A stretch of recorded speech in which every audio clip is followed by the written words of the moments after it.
Well, hello there, YouTubers. Hello there. That's the time and the date when we started this. I have some good news and some bad news, possible bad news. So we'll start off at the beginning, okay? This is the manual for the SG5110. All the instructions, I put it all in here. I didn't want this kind of folder because it's got too many leaves. I just wanted to buy the right number and just keep the manual in it, but I just couldn't find what I was looking for. I know if I go into Durham, into a local shop, they'll have exactly what I need. Maybe I could transfer it, because I just want the manual to be for this and that's it, you know, keep it all together. So what's the bad news? Well,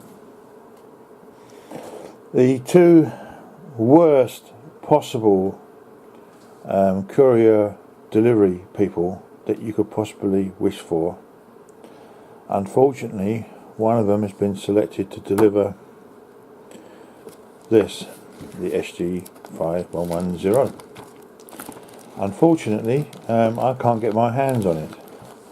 I've been in contact with the seller, who has contacted the company via email, I think he said, to ask them to deliver it without signing for. So therefore I was expecting it to arrive today, and not there, and still very difficult to get hold of them. Both these companies I'm going to tell you about, very, very difficult to get hold of. Can't speak to anybody. They're always very busy when you have the time, when you can get hold of them. You can't get hold of them because they're busy, and then any other time you're at work. So I can't get hold of them, and when I have got hold of them, they have tried to help me, but the help they've given me hasn't been very good. And as I say, the other one is, do you remember I told you about that radio, the one that's coming from Wales? I'm having exactly the same problem with that. I mean, I've got a front room full of radios, this power supply, that radio, this, that, the valves, them, those. There's some glass demijohns sent from a company that I use for my winemaking. A stand for my Dremel, all this wire, you name it. Just this room alone is full of things that I had bought and got through like a parcel courier. Those tins over there, different couriers, Variac, paint, these cameras, you name it. I've had tons of stuff. I've got those two things that I showed you before, the HMV radio, 2 valve testers. Never had a problem in getting those. Two parcels just cannot get hold of because the couriers are terrible. And the other company is Yodel. Honestly, they are the worst to get hold of. They give you an option on Yodel, right, to go to their depot to pick up the parcel. But they don't tell you where the depot is.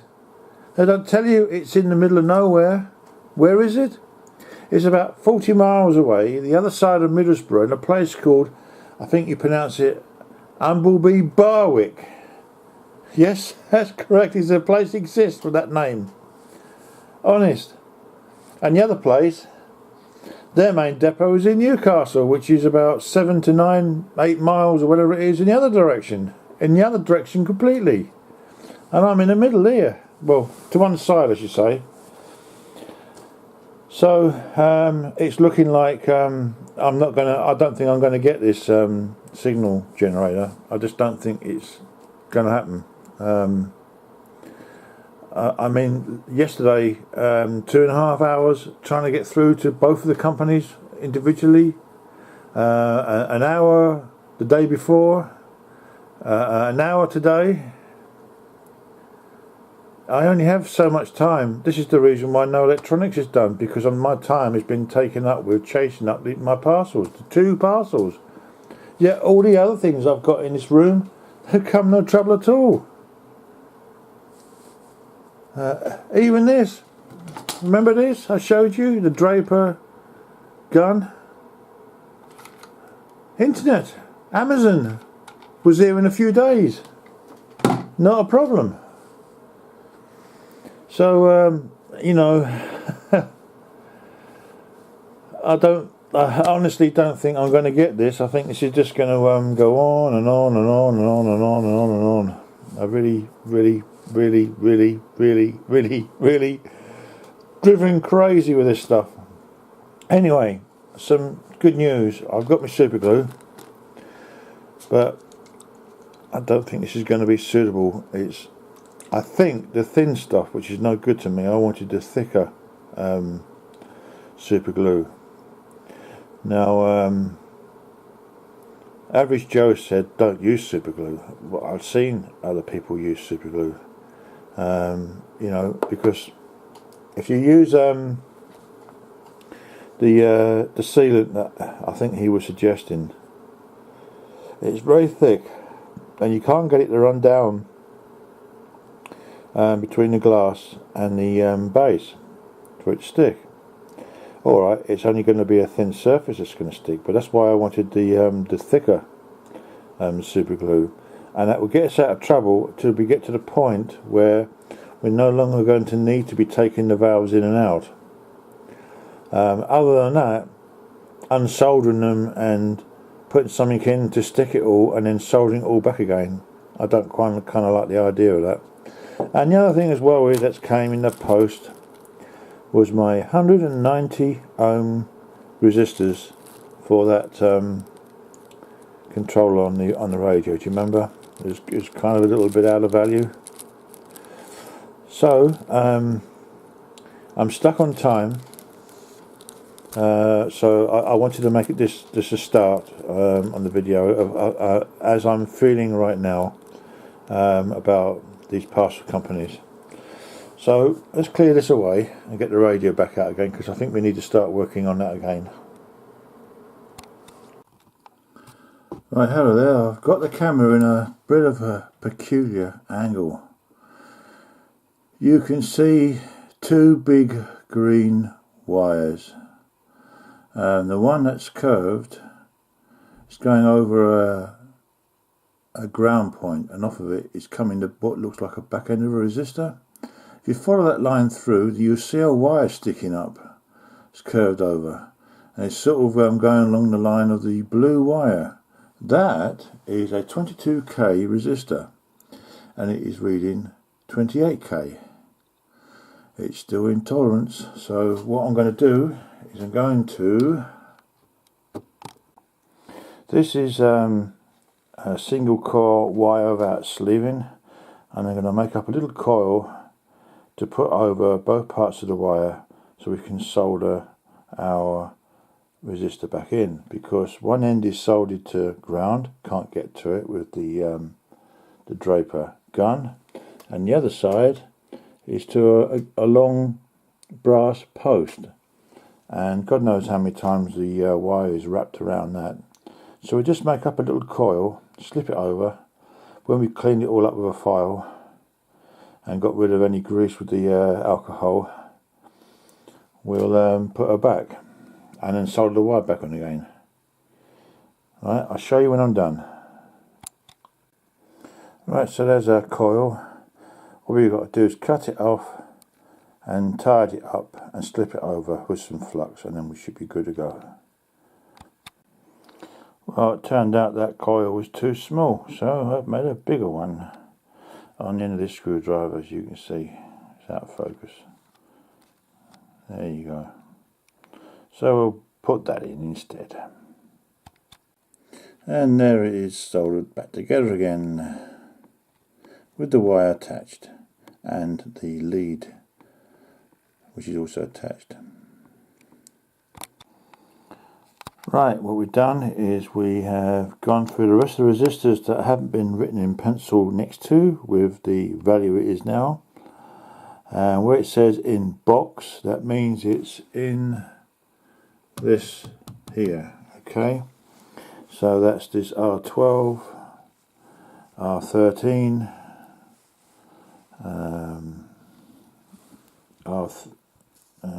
R3,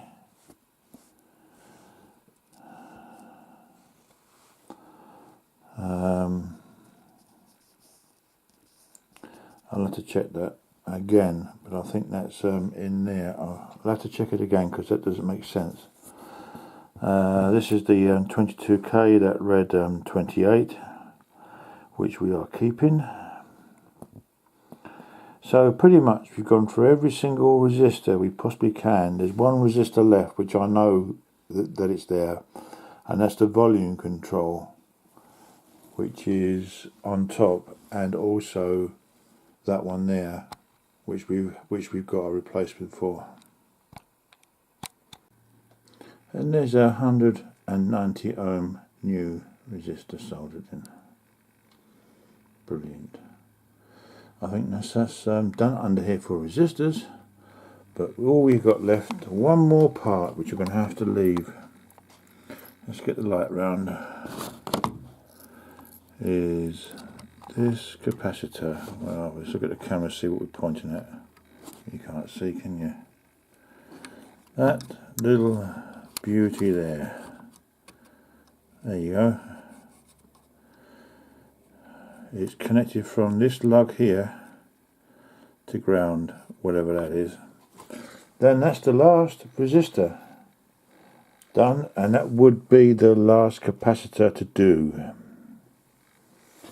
And then we go on top, and the volume control, that's a resistor to that if I remember. We'll have to have a look. So that's the time and date now. We shall have to come back and maybe tackle this tomorrow. As far as my 2 parcels are concerned, I've completely lost all faith in parcel delivery companies. I don't know what to say. I really don't. I think we've had our fingers burnt well and truly. In fact, they're still on fire, I think. In future, when I want to bid for something, I will have a word with the seller first and see what company they're going to use. And if I don't like the company, I will not bid for it. I think that's the answer. Because I'm not going through this again. I've had more hassle with these 2 parcels. And it's sod's law, isn't it? It's always the ones that you really, really want. Desperately want. If it wasn't so desperate for it, it would be here already, wouldn't it? It's sod's law, it's got to be. You know? I'm really, really at my wit's end. So we'll try and see what we can do with this tomorrow. I'm not ringing any courier companies tomorrow or texting them or anything else. I mean, we can only text them now because I'm going to get barred from saying things to them. Whatever it is, I don't know. Depends what mood I'm in when I'm saying it. Okay, I'll see you tomorrow. But this is not the end. Right, last component to come out under here. Can you see that? That's one end of it. And it's connected to on top of here. Where are we? That one. It's connected to that there. Sorry about the light, but I'm holding the camera in one hand and a pointer in the other hand. You can just see a wire in the distance at the back going down to a cylinder. Can you see that? Just about making that out. That's got to come out somehow. And that is C68. C68 going to these resistors here. They're the ones that's on top here. Yeah, just moving the light so you can see it. Some of these resistors are to do with this arrangement. Some of them are. Okay, so somehow we've got to get C68 out here, and that is the last Hunt's capacitor under the chassis. Now obviously we don't know if there's any Hunt's capacitors inside the tuner, but what we're going to do, we'll replace this Hunt's capacitor, right, and then we will power the radio up. That means we've got to install these springs back again. We need to install all these springs in again, so we can use our buttons, because that's no good like that. And then we need to power it up to see where we are with the radio as far as its functionality, how it's working and whatever it is, before we go into the tuner. So if there is a problem, we know the problem's in the chassis, something we've done, or if it's working fine and then we work in the tuner and then there's a problem, then we'll know the problem's inside the tuner where we were last working. So we need to make sure that this part of the radio is working before we move on, once we've done that Hunt's capacitor. That's the plan. Now after that, when we've gone into the tuner and checked everything, the next stage is I've decided to do, because remember I'm new with this and I'm trying to teach myself at the same time. I've got no mentor or anybody helping me, just like you guys who give suggestions in the comments, which I'm very grateful for. Very, very grateful for. I'm going to print out this entire schematic again, right, using the colour code system, because there's too much information on here. So we'll use this for the resistors, where they are, what values they were, what's been replaced, etc., all that kind of information on this. And then on another separate schematic, on another board, we're going to put down voltages. Put down the voltage of the radio. I don't know what kind of voltages I should see on these tubes. I have no idea. I don't know. And the schematic doesn't tell me voltages. And I don't know what a typical voltage on the various pins is on any of these valves. None of them. No idea. So the only way I'm going to find out myself is to start poking around with a multimeter and writing down voltages, but we need to have a clear sheet to start again, so that we know, and then we'll highlight the voltage readings and where they are, and then we can look at the two schematics and compare them, where the voltages are, what's there, and whatever. We can have a bit of a play around. Now, do you understand why we're taking so much time and trouble with a chassis that potentially isn't going to get used? Well, it's going to get used, but it's not going to end up in it. We might not end up in the case. We don't know. I don't know how we're going to go with that. I might even never go repairing the case. You never know. But like I say, this is like a learning radio for me. If I muck it up, I muck it up. If we can keep things going, brilliant. You know, I don't want to be experimenting with a radio that's 1930s and making mistakes. I want to get my experience on a chassis like this. Okay, that's my plan anyway. So we're going to have to try and see if we can get that Hunt's cap out of there. I'll let you know how we get on. And then once we've got the Hunt's cap out of there, that's when we'll produce this video and start a fresh one when we power it up. Right, let's get on with it. Right, this Hunt's capacitor is a 0.04 UF at 100 volts. That's what it is. Okay, so excuse me, I would cut the leads off as short as possible, and then we'll just play it by ear how we can get this in, because there's not a lot of room to get a soldering iron in, even in on this one. It's just closed in, it's boxed in. I'll try and do it without taking stuff apart if I can help it, but we might have to go down that road. We'll have to wait and see. And the other thing as well is I spotted, like I've got tools lying around. There's a coil here. I'm dead scared that something's going to get caught up in the coil. you know. Now, one of our good subscribers, Average Joe, he did get back to me. He must have been very busy. He got back to us, and he gave me some information on what's the best thing to use to rescue our valves. So I'm going to be looking into that, Joe, what you suggested. I haven't used super glue yet. I think what I've got at the moment is too thin. It is no good. And I like the sound of what you suggested, Joe. So watch this space, see what happens.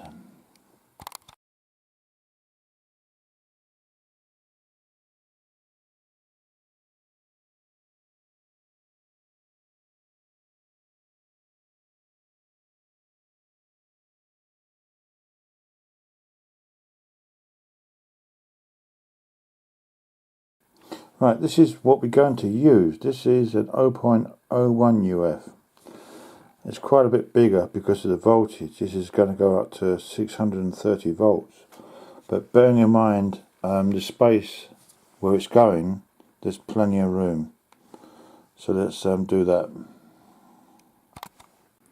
Right, I'll try and give you a bit of detail on this one. You can see that little bit of wire sticking up, which is at the wrong angle. Well, we sucked the solder off the top to slot the capacitor in this way. I put a bit of heat shrink tubing on it, and the idea is to get that end on that other wire. You see, that's the problem. I don't know how this is going to work out. I'll try and do this on camera, but it's not going to be easy because I need about 60 pairs of hands here. But I'll try and neat one. See, what we're going to try and do is get that wire, that coil, somehow, oops, we bent it. That's not gone very well.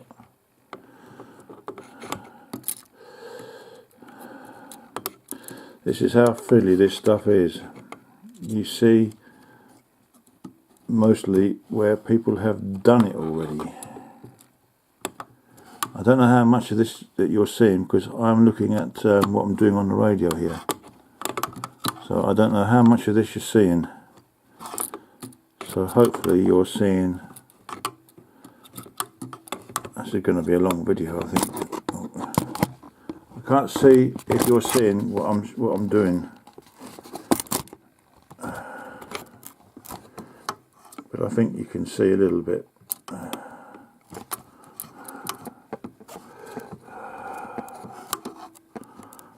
Oh dear. I think you can see what we're trying to do. I'll let you know when I've done it.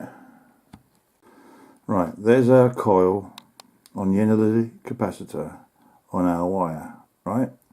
Now, before we do anything, we hit that with solder, right? And then we try and straighten the capacitor up from the top end. So let's do that. Right, now we've got our end soldered. Now we can get hold of this end and pull it, hopefully. This is stuff you pick up as you go along. See, right now I'll pull that, right? Now it's up off the bottom and it's up to the shrink-on tubing at the top. So all we've got to do now, looking at the camera and see if you can see what we're doing, is to bend that round a little bit. See that? Now I want to position my capacitor. And how I'm going to do that, we'll try my best to straighten her up. Right, okay. Now we're going to cut our piece of wire off. I'm just resting the camera on the radio itself.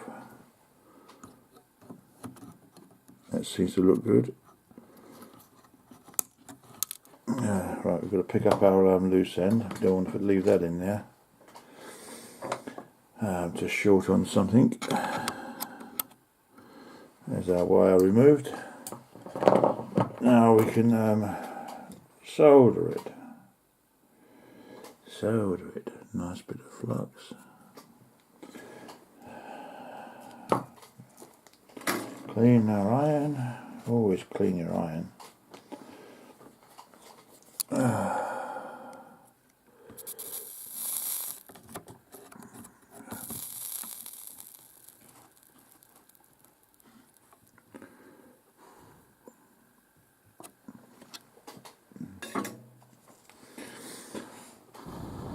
There you go. That's in. Did you like that? That's good, isn't it? You like that?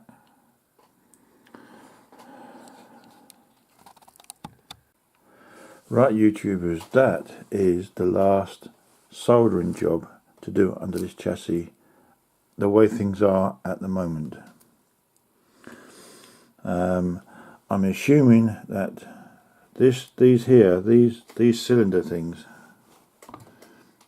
just in case there's any of you new to this hobby don't know what they are, so I'm going to point it out to you now. These, there's one there, that one there, there's a short stubby one there, there's a different one there, can you see that?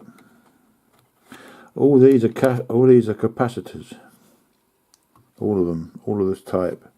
And of course there's the disc and another disc there. I don't know if I've missed any, but I think you get the general idea. There's another one right down here. So there's one there. Mustardy colour things, these are all capacitors. Now usually they're pretty good. Usually don't get much trouble with these.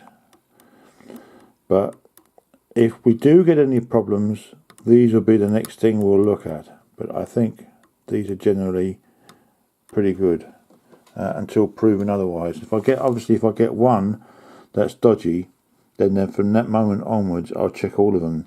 Now something else I want to point out about this chassis, which I've thought about today. See these cylinder things?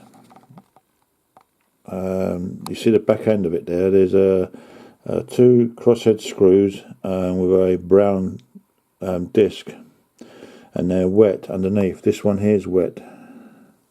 They're all a little bit wet. I've got a funny feeling that's coming from the oil that they use to stop the silver mica, the silver part, oxidizing. Keep the oxygen away, because once they oxidize over, that's when you get your mica disease, where you hear the distortion through the speaker. That's what it is. It's the silver has been allowed to see oxygen and has oxidized, and it's got that dark black that you normally get on silver. When you polish it, you polish that off. We obviously can't do that with these. So that's underneath the chassis done. All we've got to do is put the springs back, and then we can have a look at powering this up. So I'm going to produce this video now with whatever else I've done, and then you'll see where we are. Okay. So thanks for watching. Thanks for just thought of something else. I've got some good news. The gentleman who I have purchased the Kenwood signal generator from, I've spoken to him today, and we've discussed about the problems I've had in getting hold of them to arrange anything and whatever. And part of it's a bit of a boo-boo on my mistake. Is that I told him that the item in the box was a part of a breathing machine. I was that desperate, I tried anything, but that kind of put a spanner on the works on my part, because they refused to leave the parcel in a safe place, even though they were instructed to do so from the gentleman who sent it to me. So I kind of threw a spanner in the works on this one. So the worst possible scenario, what could happen is it gets sent back to the sender. We've talked about which one I want to use, which one I can get to, which is easy for me, which is DPD. And if I have a problem with my parcel, it's not far away from where I work. I can get there. I can get there easily. All I've got to do is produce identification, and then the parcel's mine. A lot easier than going all the way to Newcastle when you can't get there. So anyway, I think this video is getting long enough. Thank you very much for watching. Hope you enjoyed. See you later. Goodbye. Thank you.